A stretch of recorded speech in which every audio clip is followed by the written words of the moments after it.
When I'm all alone, there is no one around. I can feel His presence, feel His presence in my private time. Oh, He comes in my sanctuary, and He mends my broken spirit. He comes in my private time and ministers to me. When the house is at peace, Jesus comes right in, and He shows me His presence, shows me His presence in my private time. Oh, He comes in my sanctuary, and He mends my broken spirit. He comes in my private time and ministers to me. When my loved ones are gone and I'm all alone, I can feel His presence, feel His presence in my private time. Oh, He comes in my sanctuary, and He mends my broken spirit. He comes in my private time and ministers to me.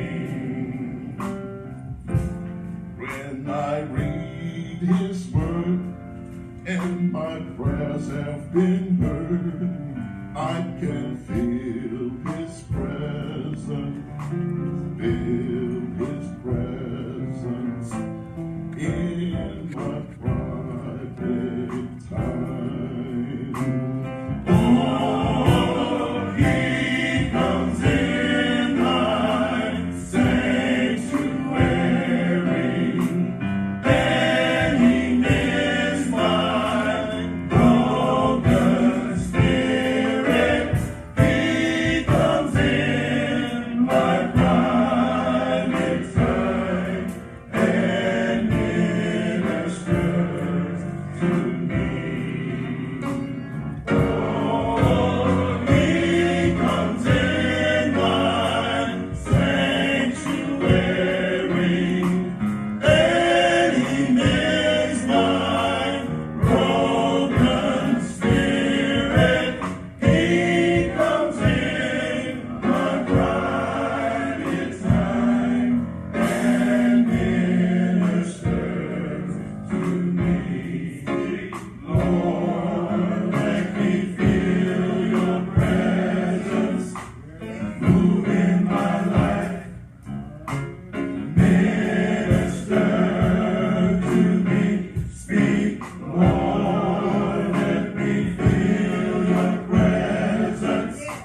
this morning as we prepare to hear the message of the morning, instructions that our congregation needs to have for after the message this morning. Our congregation will have the option of extending a license to ministry to Brother Martin, or we can have as well the option of deciding not to issue a license. In such a case, we always give to our congregation instructions that we believe would be needed to make such a determination. There are three things that we want you to look for. One is you'll certainly be interested to hear solid gospel, solid biblical content. Now, what we mean by that is certainly Brother Martin has not been to Oxford. He's not so trained, and so if he happens to mispronounce Moses' mama's name, we're not going to hold that against him. But we do want sound biblical. Second thing we're going to look for is we're going to look for sound gospel content. And by that, certainly we mean that if in his message he would declare to us that there's some other way to get to heaven other than Jesus, Houston, we have a problem. And the last thing we certainly want to look for is we want to look for a sense of the anointing of the Spirit of God. What makes the difference between a speech and a sermon is the anointing of the Spirit of God. And so we want to look for those three things as Brother Martin stands before us this morning. What are those three things again? Solid biblical content, solid gospel content, and finally a sense of the anointing of the Spirit of God. If Sister Cooper, with her able self, would just give to us an A-flat chord. Guide me, O thou great Jehovah, to go through this barren land. Guide me, O thou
Good morning. Good morning. Beautiful thing to be found once again in the house of the Lord. Amen. And it's another beautiful thing to be found back in a place that I call home. Amen. Amen. When I got to Mississippi in, I believe it was 2012, well, in 2011, I made a decision to come to Mississippi. And, well, it was a choice in between Hawaii and Mississippi. I said, Lord, I want to go to Hawaii. He didn't let me sleep for almost a month, in and out of sleep, almost a month. I fought with it. My sergeant major fought with me. I said, look, the Lord said go to Mississippi. Because I knew in Mississippi that this would be the ending of my military career. But I felt like Hawaii would be the start of another life, but maybe the end of my life. So easily I chose Mississippi. And I got to Mississippi, and my commander was actually Pastor ADOLPH's friend. And my colonel told me, hey, you should go see a fella down in Gulfport. I said, no, I'm not going there. I'm not going because I knew where the Lord was leading me to. So I decided to take the long way around. And to make it short on how I got here, Matthew 21:3 says, if any man shall ask, tell them the master requires them. When I decided that I was going to take the Lord up on his calling, it was time to switch my hitching post. And I can't tell you how it happened so quickly, how it happened so smoothly. The next thing I know, I was retired from the U.S. Army. All right. So as we get into the proceedings, y'all sing with me, usher in the spirit. He's a battle axe. He's a battle axe. He's a battle axe. Shelter. He's a battle axe. He's a battle axe. He's a battle axe. Shelter. Well, you can't do like Jesus did. Not a mumbling word he said. He walked right down to Lazarus' grave and raised him from the dead. He's a battle axe. He's a battle axe. He's a battle axe. Shelter. Father, I stretch my hands to thee. No other help I know. If thou withdraw thyself from me, oh, whither shall I go? He's a battle axe. He's a battle axe. He's a battle axe. Shelter. Most gracious Father, I thank you, Father, for allowing me to stand today. Lord, I'm asking that you pour forth a fresh anointing on me, Heavenly Father. Please sit me down behind the cross, Heavenly Father, and allow you to stand up inside of me. These men and blessings we ask in your darling Son, Jesus' name we pray. Amen. Amen. Would you stand with me for the reading of the word?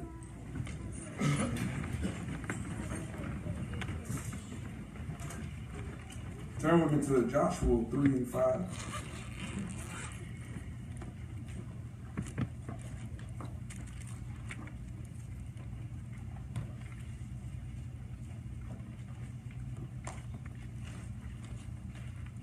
Joshua 3 and 5. Joshua told the people, consecrate yourselves, for tomorrow the Lord will do amazing things among you. You may be seated. May the Lord help us to the end.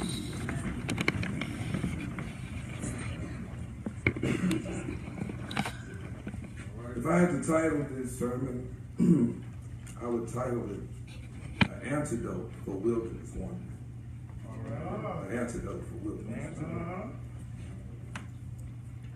Wandering. As I served my years in the military, a lot of things was scripted and programmed. There was a program for deployment as we prepared ourselves. It was called Soldier Readiness Process. Soldier Readiness Process. In this process, it gave a commander a clear view of the internal health of his whole unit. Okay. This is how we got ready for our deployments. This is how we got ready to do the things that we must do once we travel overseas. All right. But as I retired now and I spend a little time into the world, I see that, well, the world isn't so scripted and the world isn't so programmed. All right, all right. I left my home when I was about 17. All right. Joined the military from there. So my whole adult life up until last year was spent with Uncle Sam. All right. But the urban poet Lauren Hill wrote, "But of the world spun by men with evil lies on program, we agree what we see before our eyes, running out the status quo on a television show. All right.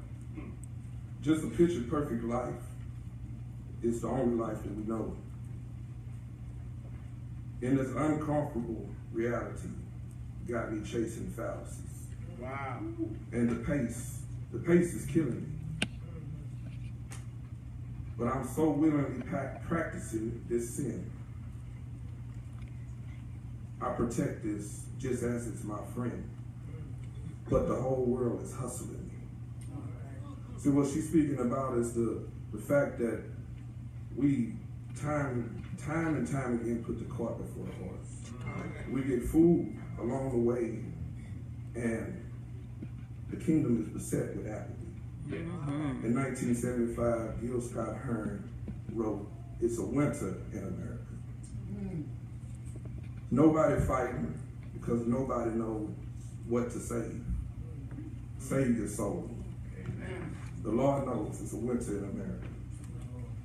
One of your own urban poets here in Mississippi, northern Mississippi, he wrote, "There'll be tyrants that want nothing more than apathy to defile the kingdom of real happiness." That was written by a king remembered in time, shortly known as Chris.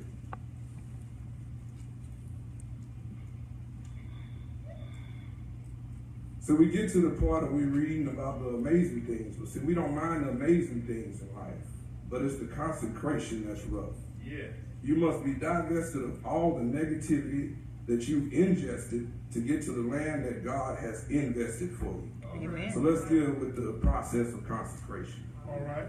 See, one of my friends told me when I got ready to tell her what I was preaching about, she said, "Well, if you're going to talk about consecration, if you're going to tell something about it, you got to know something about it." All right. And I'm like, "Well, that's real and that's deep." So she said, "Well, you need to consecrate yourself for those things." I said, "You got it. I don't need you to go no further." I understand. The in the Hebrew, consecration is Kodesh. That's the pronunciation of it. What it means is to prepare, wholly dedicated, transmit holiness. Moses gave a similar command when he was receiving the law to the people. Right. Come on. Exodus 19:10-14. God's command changed from Moses consecrate the people to giving the onus of consecration to the people. The Levitical law involves the external purification, absolution, or washing of the person, washing of clothes, abstinence, abstaining from sexual intercourse, or abstain from anything that might indispose your mind from a profitable attention to the miracles about to be wrapped in your behalf. All right. All right. The process of consecration. The first thing that starts in the process of consecration is a decision. See, making a decision is removing any other option in your mind or in your heart. Put that other option to death. Joshua 24:15, choose yourself this day on whom you will serve. Matthew 6:33, But seek ye first the kingdom of heaven for his righteousness, and all these things shall be added unto you. See, we like to get to the things before we get to the seek ye first. Many times in life we put the cart before the horse. See, the kingdom of heaven, the kingdom itself, the word kingdom in its twofold meaning is the king's dominion. The king's dominion, sovereignty and control, the territory of sovereign or government. So you have to search in your own dome and find out which king that's sitting on your throne and decide, can you or can you not serve this royalty that's before you? Second point is purging your heart. You must settle all affairs of your heart. 1 Peter 2:1 through 25. I ain't gonna read the whole thing. So put away all malice and deceit and hypocrisy and envy and slander. Like newborn infants, long for pure spiritual milk, that by it you may grow into salvation. So you have to put aside all those things that's clouding your mind before the Lord can bless you. I've heard it put once before. It's difficult for the Lord to bless a mess. So, second point is to sever all unfruitful ties. Luke 3:9 says the axe lay ready at the root of the tree, of every tree that does not produce good fruit will be cut down and thrown into the fire. So we got some ties to some friends maybe. We got some ties to some things maybe. And in this passage you'll find Moses has passed on and Joshua was taken over. Joshua was taking over command at this time. And Joshua was saying to them, before we cross into the promised land, there's some things that you're going to have to get rid of. I like the transportation system. I like watching, I ride the bus here, and I like watching those bus drivers. See, the bus drivers, they understand everybody is not alone for the whole ride. Everybody has a stop that they want to make. And some of them got a little groove to it when they open up their door. So every once in a while, when you get to a stopping point, you got to open up the door and let out some people that you know that's not alone for the whole ride.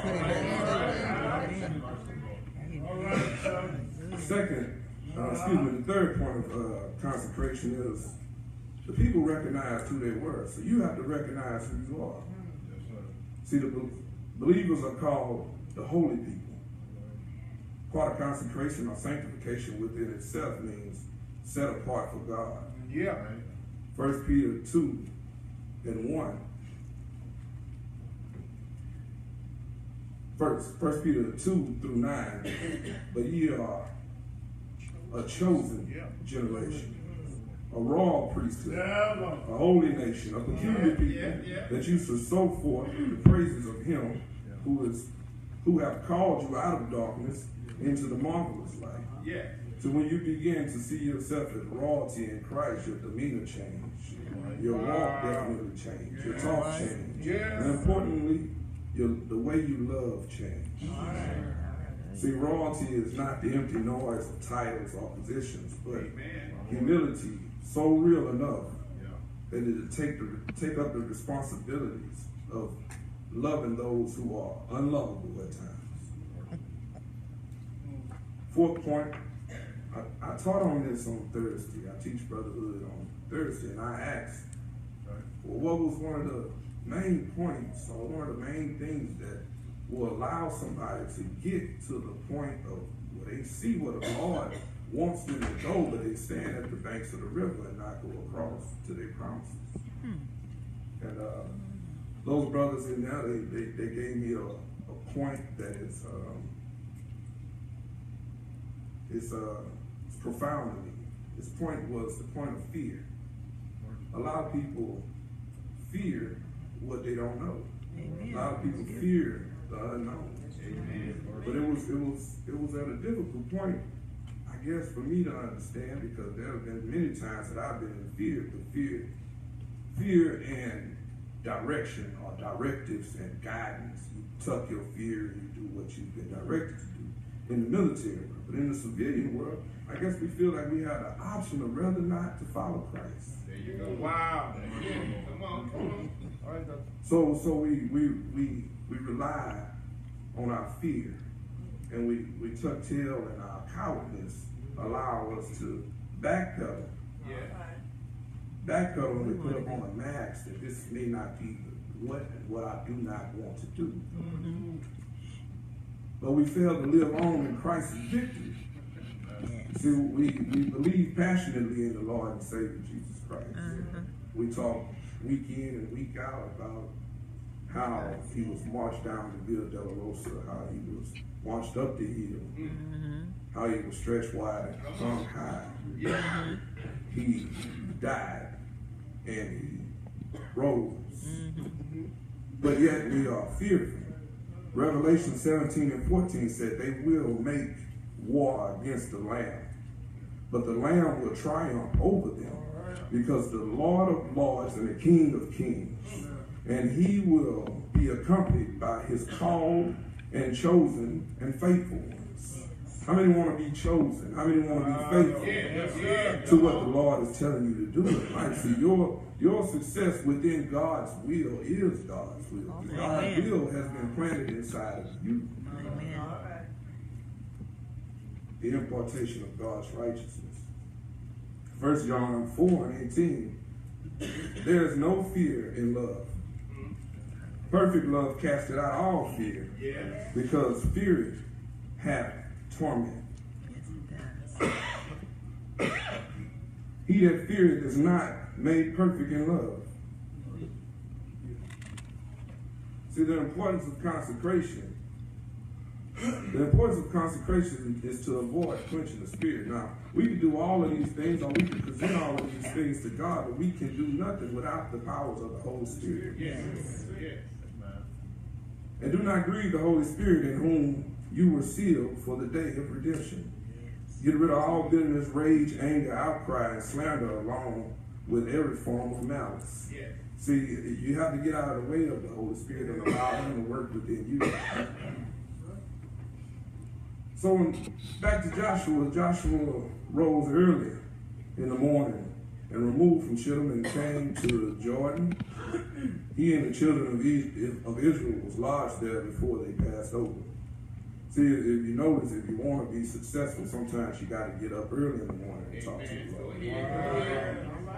And it came to pass that after 3 days, the officers went through the host and gave the command to the people: when you see the ark of the covenant of the Lord your God, and the priests, the Levites, bearing it, that ye shall remove from your place and go after it. See, following the Lord requires you to leave from your place. All right. So when I decided to retire from the military,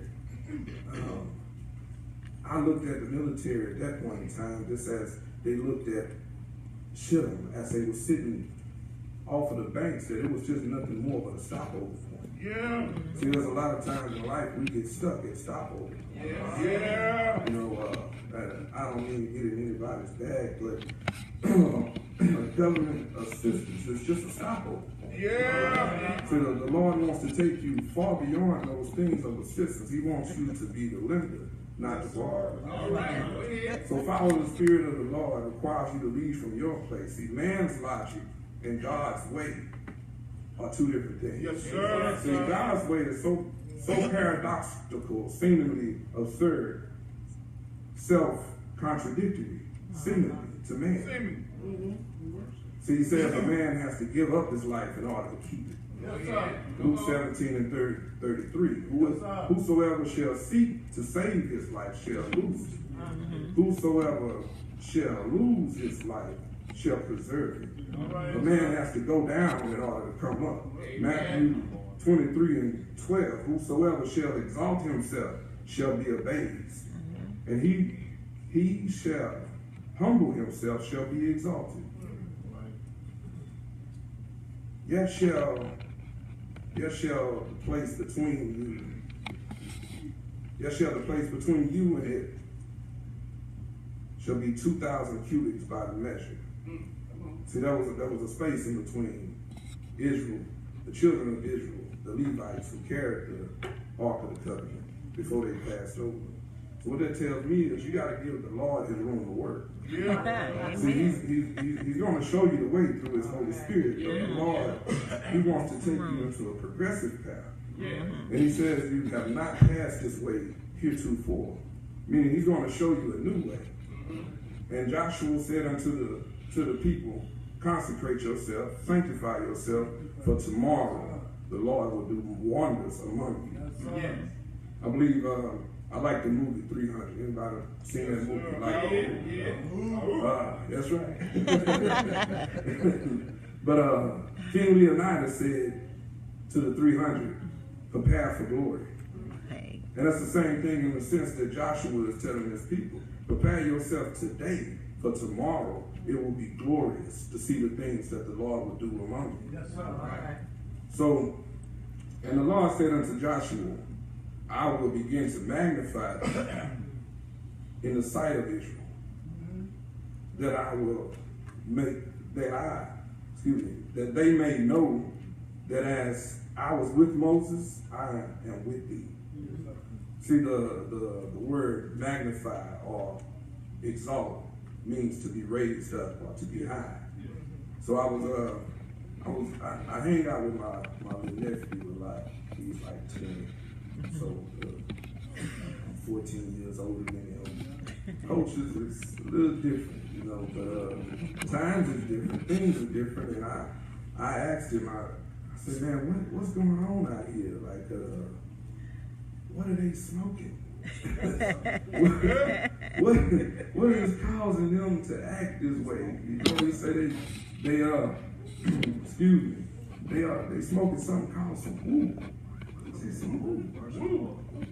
What's that? He say, but when they smoke it, it make them say woo. I said, well, I don't want none of that. You know, so I guess what I'm saying is here, you know, when you look back at the things that the Lord has done, so you can try to get as high as you want to get. But when you look at what the Lord is telling you, He will do amongst the people. When you look back at it, you ought to say, because when a pilot, like I told you, I like transportation, like traveling. When a pilot feels a little turbulence, what does a pilot do when he feels a little turbulence? He pulls up and he raises up a little higher. So that's what the Lord is telling you. If you're flying too low in life, if you're feeling too much turbulence, allow me to raise you up in life. Now for Him who is able to establish you according to the gospel and the preachings of Jesus Christ. So we can do what we can try to do, but if we get out of the way and allow the Lord to do what He has for us to do, we'll be higher than we've ever been. And Joshua said, hereby ye shall know that the living God is among you, and that He will without fail drive out from before the Canaanites, the Hittites, the Hivites, the Perizzites, and the Gershites, and the Amorites, and all the rest of the rights. Yes. See, when they first viewed the land, when the Lord told them to go over to the land, the mistake that they made, thank you, Rev, is they viewed the man, not the land. There you go. See, God's favor will deliver unto you the land in which you did not toil, the cities in which you did not build, and live in them and eat the vineyards and the olive groves that you did not plant.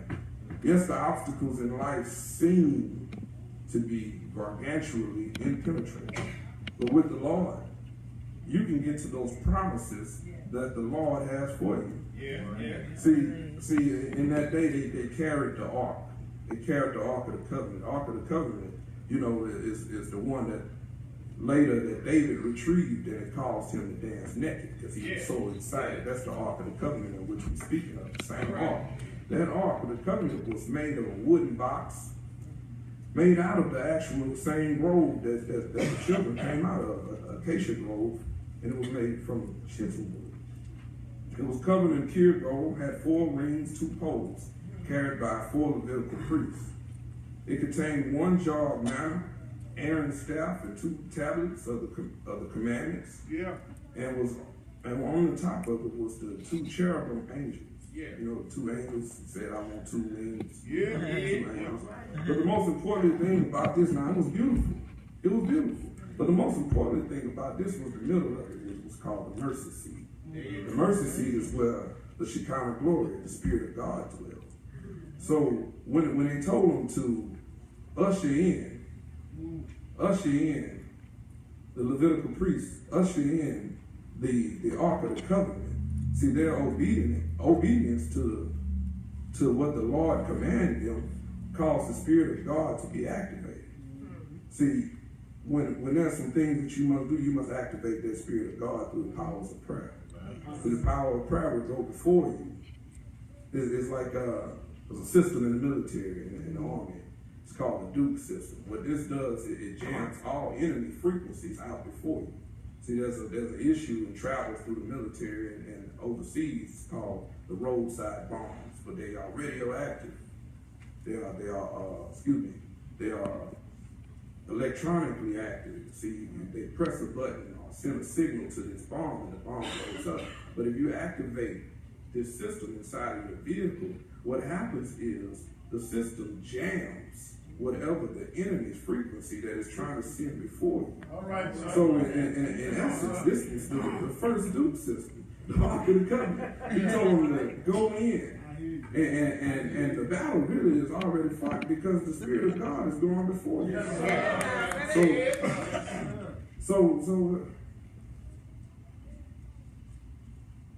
So as I get to the end here,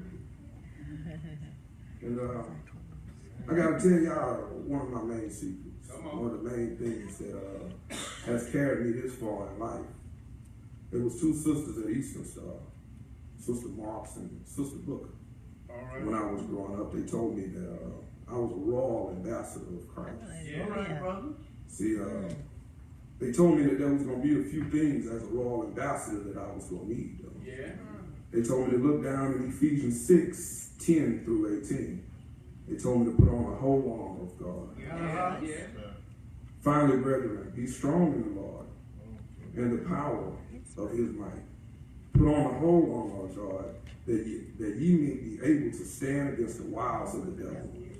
For we wrestle not against flesh and blood, but against principalities, against the powers, against the rulers of darkness of this world, against the spiritual wickedness in high places. Wherefore take up the whole armor of God, that ye may be able to withstand it in the evil day. And having done all to stand, stand therefore having your loins girded up with truth, having on the breastplate of righteousness, and your feet shod with preparation in the gospel of peace. Above all, take the shield of faith, wherewith ye shall be able to quench all fiery darts of the wicked.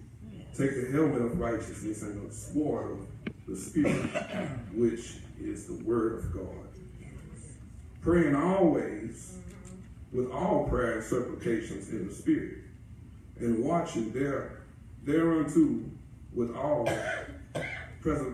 preservations and supplications of the saints. So there's some rivers that we got to cross. Yeah. All right. Yeah. So I would say to you, take the antidote.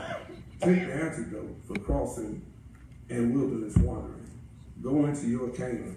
Receive the promises of God and stay on the battlefield. Amen. Stay on the battlefield for the Lord. I tell you, there was a loving time in my life in the military where I used to call Cadence. I love Cadence so much, I named my daughter Cadence. And one of the Cadence was, I hear him calling. I hear him calling. The King of Battle, that was my Cadence right there. When I hit the street with my soldiers, running my soldiers, they knew that the King of Battle was coming down the road. See, I remixed the Cadence though. Remixed it just a little bit. Said, I hear him calling. Canaan's calling for me to return to battle, now in the Lord's infantry. So I got my shield, I got my sword, I got my war clothes on. I left my friends in kindred, bound for the promised land. All right, The grace of God upon me, my Bible in my hand. Yeah. In distant lands I tried, crying sinners to come to God. Yeah. Now I'm on the battlefield, fighting for the Lord. Yeah. All right.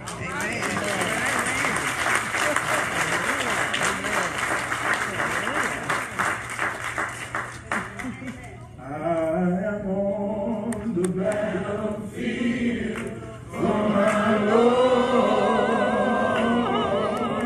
I am on the battlefield for my Lord. And I promised him that I would serve him till I die. I am on the battlefield for my Lord. I am on the battlefield for my Lord. I am on the battlefield for my Lord. And I promised him that I would serve him till I die. I am on the battlefield. Ours to accept or to reject. As we continue singing, there's still time. There could be persons in our midst that would like to unite with us. We invite you to come. Oh, I heard a voice from heaven saying there is work to do. I took my master's hand and I joined the Christian band. I am on the battlefield for my Lord. Oh, I am on the battlefield for my Lord. I am on the battlefield for my Lord. And I promised him that I would serve him till I die. I am on the battlefield for my Lord. Before placing our issue of whether or not to extend license to Martin, he mentioned the influence of a Sister Butler, Sister Pat Booker. Patricia Belinda Butler. Amen. Booker, I'm sorry, Booker, had been the youth director at New Hope Baptist Church where I was the pastor. I'll never forget all of the kindnesses of Pat's family towards me in those days in Port Arthur. Miss Gussie. Gussie White. Oh, yes. Oh, you talking Need about the preachers. But Pat came to me and told me that she was called to preach. And certainly it was during the days when I was wrestling with the very notion of sisters in ministry. But the one thing I knew was God's hand was on Pat. I explained to her, look, you know what this church is, this church is not there. And during that particular season, I really wasn't a place to go to war with them about it. So Pat left us and went to join her mom at Eastern Stars. Before ever having the opportunity to exercise the gifts that she had in the gospel ministry, she died. Sure did. And I forever bore the weight of knowing that perhaps I had hindered her.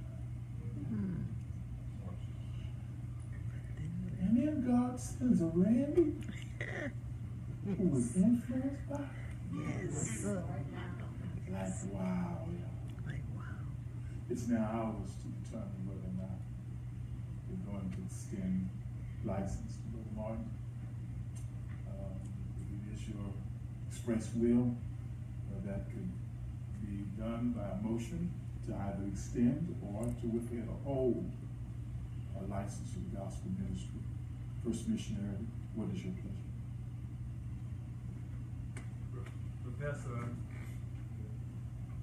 Pastor, after hearing and observing all the criteria and issues of being concerned, I move that we extend the license for Brother Martin Christian God. Second, amen. Been moved by Deacon Purvis McBride, second by Reverend John Garrett.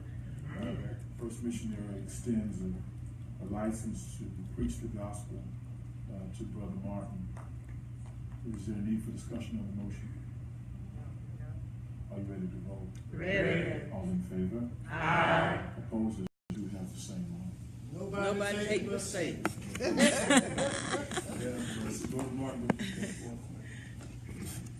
Our license so reads that a certificate of license certified Martin, Randolph Martin, was given the evidence that God has called him into the gospel ministry. His license to preach at First Missionary Baptist Church on the 24th day of June 2018, duly signed by the church clerk of the state and by pastors.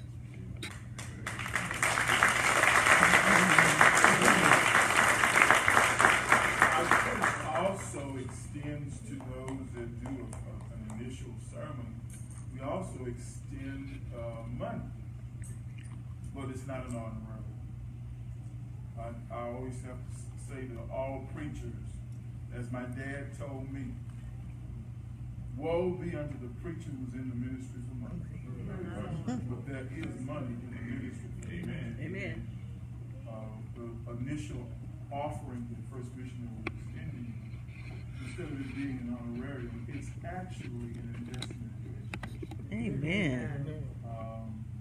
It's not merely where I believe we as Baptists ought to be providing educational opportunities for our young ministers, but it is an investment by First Missionary, desiring that you would use such to purchase books, if it's good enough, even to help you towards enrollment in school. Yes, sir. We certainly would encourage you. Amen.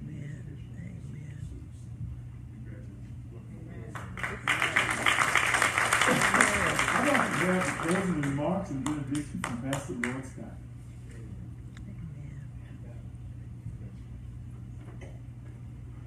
Thank you, Pastor. I did not state earlier in reading that Pastor Sonny Adolph is one of our dear friends. God has mirrored our lives together. I've been blessed to know him as not only a brother in Christ, but a real brother in the Lord for me. Amen. I want to thank you for that. To Randy, licenses are given for authoritative right. He who gives the license can take them away. Amen. Honor yourself. Do God's will, do God's word. Apply yourself for the word of God. Ear to hear, heart to receive. Amen. Shall we stand? As we stand, we do have the preacher for the 11 o'clock service present, the person of Brother McKee. Stand up, son. Amen. Glad to have our Morning Star Cincinnati and the son-in-law of the late Brother Johnny Williams, our beloved trustee, and we're glad to have Robin in the house with us. Dr. Robin, who you stand?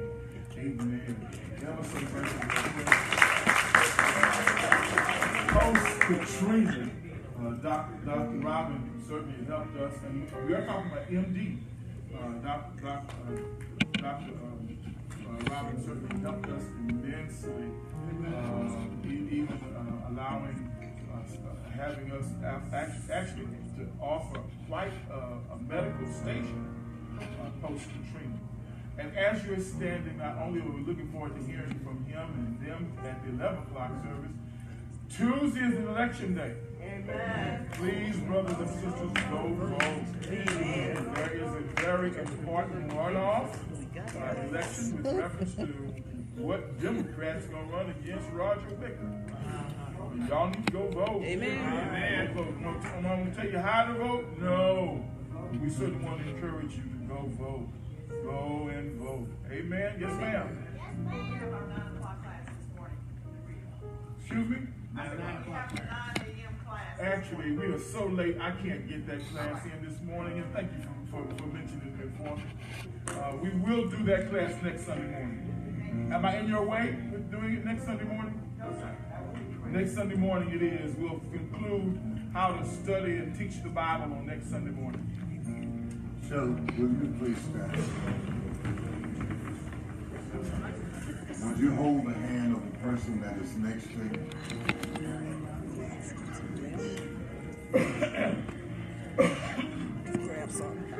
I know. May the goodness of God sustain you.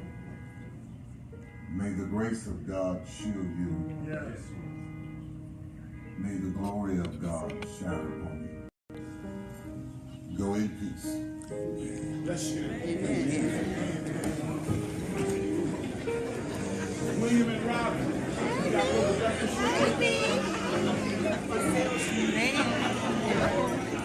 Hallelujah. Thank you, Jesus. Amen. I'm so nervous, man. Wait, you saw your baby. You're here for your baby. Yeah. This day, Philip is in heaven, but he's looking down. We had it. Thank you, Jesus.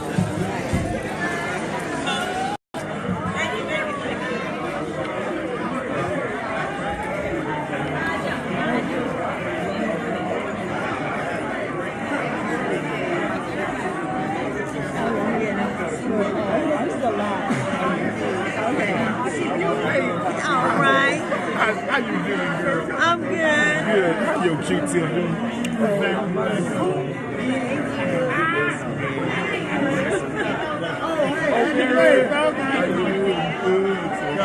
you. All right, y'all. That was Randy's first sermon, and I think he was awesome. But then I'm partial.